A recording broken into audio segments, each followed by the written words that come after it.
SSC পেজের সকল শিক্ষার্থী নয় সব স্কুল থাকি। তো আমরা চাইলাম আমরা সংক্ষিপ্ত সিলেবাস লাগে এসএসসির দাবিটা, কারণ আমরা অনেক ভাই আছেন কোটা আন্দোলনের কারণে অনেক ক্ষতিগ্রস্ত হয়েছে এবং বন্যার কারণে অনেকে আছে বই এবারে হয়ে গেছে, ক্ষতিগ্রস্ত হয়ে গেছে, যার কারণে এটা পড়ার উপযোগী না। এখন আমরা চাইলাম আমরা কয়েকটা স্কুল আইসি যেমন Jalalabad school, NC school, Shahjalal school, Ali Amjad school এবং অনেক রাতগাঁও স্কুল পর্যন্ত অনেক স্কুল আছে। সব স্কুলের নাম উল্লেখ করা যাইতো না, প্রায় 20-25টা হইব। তো আমরা চাইলাম এসএসসি সংক্ষিপ্ত সিলেবাস, কারণ আমরা পুরোপুরি প্রিপারেশন লইতে পারছি না টেস্টর লাগি। তাই আমরা চাইলাম টেস্ট ওটা পাস দিব আর এসএসসি পর্যন্ত আপনার সংক্ষিপ্ত সিলেবাস করা হোক। আমরা পুরো বইটা পড়ার উপযোগী নয়, কারণ আমরা যে পি টেস্ট লাগে যেটুকু প্রিপারেশন লইছি আমরা সেটা ও প্রিপারেশনটা যাতে এসএসসি দেবো।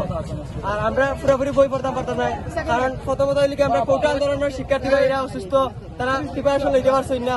দ্বিতীয়ত হইলে বন্যার কারণে আমরা যেগুলো বাইক ক্ষতিগ্রস্ত হয়েছেন তারা বই পড়ার উপযোগী নয়, তারাই লেগে মানে বন্যায় এবার ক্ষতিগ্রস্ত হয়েছে বই, তারা পি টেস্টে যেটা প্রিপারেশন লইছিলাম বন্যার কারণে আর পড়তে পারছি না। আমরা যারা পি টেস্টে যে দুটো সিলেবাস আছে ওটুকু সিলেবাস সংক্ষিপ্ত হবে এসএসসি দেবো।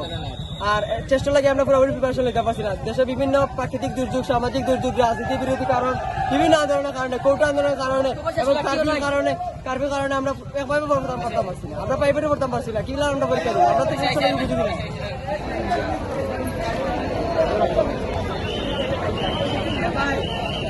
ব্যবস্থা করতাম কেন